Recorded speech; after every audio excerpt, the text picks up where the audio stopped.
बात से तो नहीं ये बात होनी ना, ये इसके ऊपर कम अज़ कम मैं समझता हूँ कि ये जो आज इस्तदा की गई है हाई कोर्ट से, बड़ी सही इस्तदा है। 8 हफ्ते का वक्त आप दें कम अज़ कम, और इसके ऊपर एक थॉरो डिबेट जो है वो होनी चाहिए।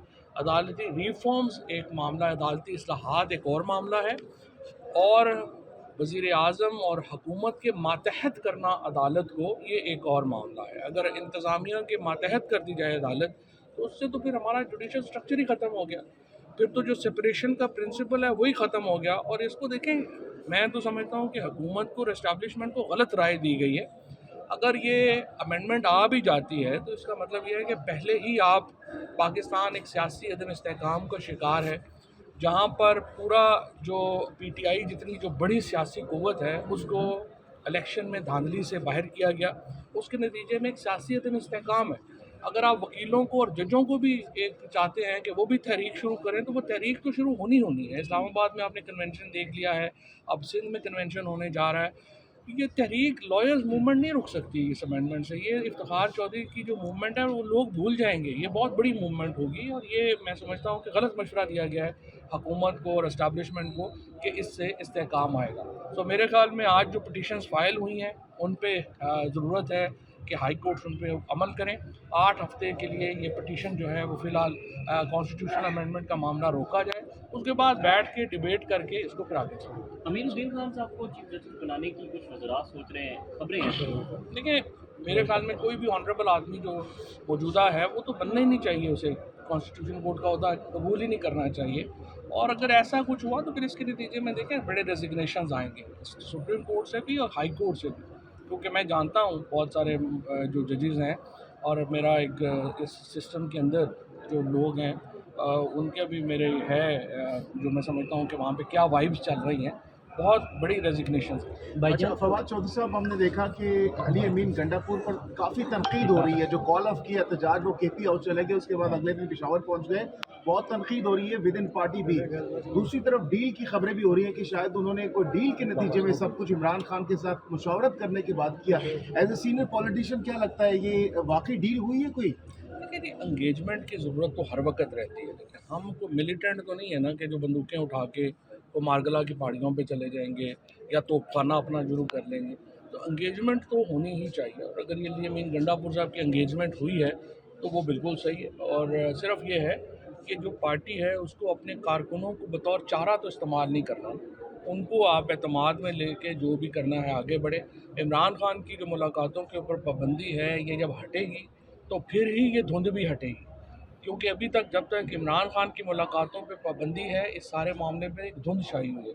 तो जब तक वो खान साहब पे पाबंदी हटेगी और वो उनकी बात आएगी, फिर ही पता चलेगा कि हकीकत क्या है। काफ़ी लैक ऑफ लीडरशिप देखी जा रही है इस एहतजाज के बाद। लीडरशिप बताया जा रहा है कि उस तरीके से काम नहीं कर रही। क्या आपको नहीं लगता खान साहब को फील्डिंग चेंज कर देनी चाहिए? कोई नहीं, लीडरशिप तो है ही नहीं ना, ये तो फिलर्स है, लीडरशिप तो नहीं ना। ये कोई अच्छा यूट्यूबर था वो आ गया है, कोई अच्छा टिकटॉकर था वो आ गया है, तो ये सारे तो अभी फिलर्स हैं। इसका इशू नहीं है, लीडरशिप नहीं है। पीटीआई है और कारकुन है और इमरान खान। आपने देखा उन्होंने कॉल दी पिंडी में किस किस्म का एहतजाज हुआ, उन्होंने कॉल दी इस्लामाबाद में किस किस्म का एहतजाज हुआ। तो इमरान खान जो कहते हैं वो होता है, दरमियान में कोई ऐसा कैडर नहीं है। फवाद साहब ये बताइएगा अली अमीन गंडापुर ने जो 2 दिनों में कहानी सुनाई है उधर असम्बली में, उस कहानी के पीछे जो चीज़ें हैं, क्या वो वाकई वही चीज़ें हैं जो वो बता रहे हैं, या उसके पीछे कोई और हकाइक हैं, या वो जो है अपने कारकुनान को एतमाद में ले पाएंगे? नहीं, अली अमीन तो जल्दी जो है वो मिलियनर होने वाले हैं, क्योंकि उनकी फ़िल्म जो है वो तामिल फ़िल्म ने उन्होंने ख़रीद ली है प्रोड्यूसर्स ने, अब उस पर फ़िल्म बनेगी। इंतज़ार हुसैन पंजोता साहब इतलात हैं कि जी, मैंने अभी पहले बात की है। सर, आपने कहा कि धुंध छाई हुई है, तो आपको ऐसा लगता नहीं कि अली अमीन ने जो किया है वो धुंध नहीं, धूड़ मट्टी कारकुनान पे जम गई है और वो पार्टी की आदत से मुतनफ़र होंगे? पता लगेगा ना। अभी पहले खान साहब से कि जब तक बात नहीं आती, उनकी स्टेटमेंट नहीं आती, ये धुंध जो है वो हट नहीं सकती। तो हम ये भी नहीं कह सकते कि अली अमीन ने कोई अपने तौर पे किया है, या जो कुछ भी हुआ है उसके पीछे क्या है। कहानी पूरी सामने तो आने देना। अभी तो ये मैं समझता हूँ कि फिल्म में ट्विस्ट है। सर ये अगर फवाद मौलाना साहब जो ड्राफ्ट लेके आ रहे हैं, इसकी क्या आप हमायत करेंगे और उनका साथ देंगे?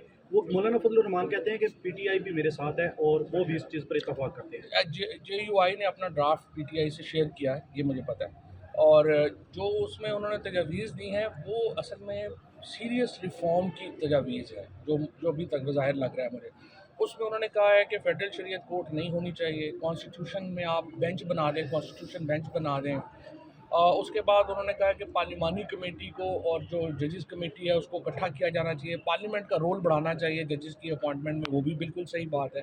لیکن بات صحیح ہے، جس طرح اگر یہ سب کچھ فائز عیسیٰ صاحب نے کانسٹیٹیوشن کورٹ کا جج نہیں بننا تو اس گناہ بے لذت کا فائدہ کیا ہے؟ حکومت کیوں بنائے گی؟ پھر ایسے ہی چلتا رہے۔ تو مولانا فضل الرحمان کی تجاویز مجھے نہیں لگتا کہ حکومت کو پسند آئیں گی، اور حکومت کی تجاویز مولانا صاحب کو پسند نہیں آ رہی، اس لیے یہ کانسٹیٹیوشنل امینڈمنٹ ہونی نہیں۔ جب تک مولانا فضل الرحمان اس امینڈمنٹ کے خلاف ہے، میرا نہیں خیال امینڈمنٹ ہو سکے۔ اور مولانا فضل الرحمان کو روند کے جانے کی اگر کوشش کی گئی تو اسلام آباد میں آپ نے دیکھا کہ پی ٹی آئی نے بغیر لیڈرشپ کے پورا اسلام آباد قائم کر دیا ہے۔ اگر مولانا پی ٹی آئی آپس میں مل گئے تو یہ تو پھر سارے جو ہے نا جہازوں پہ پھر نکلیں گے، اس کے بغیر تو نہیں نکلا۔ فواد صاحب یہ بتائیے گا سر، آپ نے کہا ہے لیڈرشپ نہیں ہے، لیڈرشپ بالکل نہیں ہے سر، اگر آپ وہاں پہ ہوتے تو آپ کا کیا سٹیپ ہوتا یہاں پہ ایز اے لیڈر؟ اگر یہ جو پروٹیسٹ، پہلی بات تو یہ ہے کہ میں سمجھتا ہوں کہ اگر پی ٹی آئی کی لیڈرشپ ہوتی تو 9 فروری کو تحریک چلائی گئی ہوتی نا۔ 9 فروری وہ دن تھا جب کہ پی ٹی آئی کو تحریک چلانی چاہیے تھی، اور جن لوگوں نے تحریک روکی 9 فروری کو اور کہا کہ پارلیمنٹ پہ رول ادا کرے، انہوں نے تو غداری کی ہے پی ٹی آئی سے۔ اگر اس دن کیا ہوتا، لیاقت چٹھا کا استعفیٰ آیا، یہاں ریزگنیشن کی لائن لگ جانی تھی اور یہ حکومت اس دن ہی نہ بنتی۔ اس کے بعد الائنس جو ہے وہ نہیں ہو سکا جو ہونا چاہیے تھا۔ سو باقی تو ٹھیک ہے، جو چل رہا ہے ابھی گزارا ہی چل رہا ہے نا، گزارا ہی کرنا ہے، گزارا کر رہے ہیں۔ یہ بات عمران خان سے ملنے جا رہے ہیں، لے کر آگے بڑھ رہی ہے، آپ کو لگتا ہے کہ اس میں کامیاب ہو سکے گی، اپنے مطالبات منوا پائے گی؟ حکومت خود ہی بڑی عقل مند ہے، اپنے لیے خود ہی سب کچھ کر لی۔ فواد چودھری صاحب، مولانا فضل الرحمان کا جو آل پارٹی کانفرنس میں گئے ہیں اس میں جو نواز شریف سے کچھ ترلے کیے گئے ہیں مولانا صاحب کو منانے کے حوالے سے، اور پھر خبر آئی کہ مولانا صاحب پر تول بھی رہے ہیں۔ آپ بڑے زیرک سیاستدان ہیں، کیا سمجھتے ہیں مولانا صاحب جو ہے چلے جائیں گے حکومتی صاحب؟ مولانا نے تو نئی جو اپنی تجاویز پیش کی، ان سے تو یہی لگتا ہے نا کہ وہ مولانا کنونس نہیں ہے زرداری صاحب سے اور ان سے، اور ابھی تک بھی جو ترمیم نہیں ہوئی یہ مولانا صاحب کی وجہ سے نہیں ہوئی، اور آگے بھی مجھے نہیں لگتا کہ مولانا فضل الرحمان یہ ترمیم ہونے دیں گے، اور ان کے بغیر نہیں ہو سکتا۔ اچھا سر، یہ بتائیے گا کہ زرداری صاحب جو ہیں وہ عمر کے آخری حصے میں اپنے بیٹے کو وزیر اعظم دیکھ رہے ہیں، تو آپ بڑے سینئر سیاستدان ہیں، بتائیے گا کہ بلاول وزیر اعظم دیکھ رہے ہیں؟ مریم نواز اور بلاول بھٹو نے اپنی سیاست ختم کر لی، اب اگلے جو پالیٹکس ہے وہ ان کے بعد اگلی دیکھتے ہیں کیا ہوتا ہے۔ پابندی ہٹنے کے بعد تجاویز دی ہیں وہ اصل میں سیریس ریفارم کی تجاویز ہے، جو ابھی تک بظاہر لگ رہا ہے مجھے۔ اس میں انہوں نے کہا ہے کہ فیڈرل شریعت کورٹ نہیں ہونی چاہیے، کانسٹیٹیوشن میں آپ بینچ بنا دیں، کانسٹیٹیوشن بینچ بنا دیں۔ اس کے بعد انہوں نے کہا کہ پارلیمانی کمیٹی کو اور جو ججز کمیٹی ہے اس کو اکٹھا کیا جانا چاہیے، پارلیمنٹ کا رول بڑھانا چاہیے ججز کی اپوائنٹمنٹ میں، وہ بھی بالکل صحیح بات ہے۔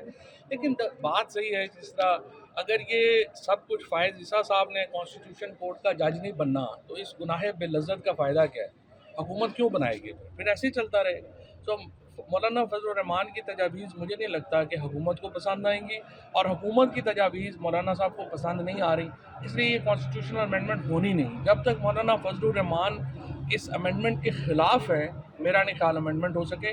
اور مولانا فضل الرحمان کو روند کے جانے کی اگر کوشش کی گئی تو اسلام آباد میں آپ نے دیکھا کہ پی ٹی آئی نے بغیر لیڈرشپ کے پورا اسلام آباد قائم کر دیا ہے۔ اگر مولانا پی ٹی آئی آپس میں مل گئے تو یہ تو پھر سارے جو ہے نا جہازوں پہ پھر نکلیں گے، اس کے بغیر تو نہیں نکلا۔ فواد صاحب یہ بتائیے گا سر، آپ نے کہا ہے لیڈرشپ نہیں ہے، لیڈرشپ بالکل نہیں ہے سر، اگر آپ وہاں پہ ہوتے تو آپ کا کیا سٹیپ ہوتا یہاں پہ ایز اے لیڈر؟ اگر یہ جو پروٹیسٹ، پہلی بات تو یہ ہے کہ میں سمجھتا ہوں کہ اگر پی ٹی آئی کی لیڈرشپ ہوتی تو 9 فروری کو تحریک چلائی گئی ہوتی نا۔ 9 فروری وہ دن تھا جب کہ پی ٹی آئی کو تحریک چلانی چاہیے تھی، اور جن لوگوں نے تحریک روکی 9 فروری کو اور کہا کہ پارلیمنٹ پہ رول ادا کرے، انہوں نے تو غداری کی ہے پی ٹی آئی سے۔ اگر اس دن کیا ہوتا، لیاقت چٹھا کا استعفیٰ آیا، یہاں ریزگنیشن کی لائن لگ جانی تھی اور یہ حکومت اس دن ہی نہ بنتی۔ اس کے بعد الائنس جو ہے وہ نہیں ہو سکا جو ہونا چاہیے تھا۔ سو باقی تو ٹھیک ہے، جو چل رہا ہے ابھی گزارا ہی چل رہا ہے نا، گزارا ہی کرنا ہے، گزارا کر رہے ہیں۔ یہ بات عمران خان سے ملنے جا رہے ہیں، لے کر آگے بڑھ رہی ہے، آپ کو لگتا ہے کہ اس میں کامیاب ہو سکے گی، اپنے مطالبات منوا پائے گی؟ حکومت خود ہی بڑی عقل مند ہے، اپنے لیے خود ہی سب کچھ کر لی۔ فواد چودھری صاحب، مولانا فضل الرحمان کا جو آل پارٹی کانفرنس میں گئے ہیں اس میں جو نواز شریف سے कुछ तरले किए गए हैं मौलाना साहब को मनाने के हवाले से, और फिर खबर आई तो मौलाना साहब पर तोल भी रहे हैं।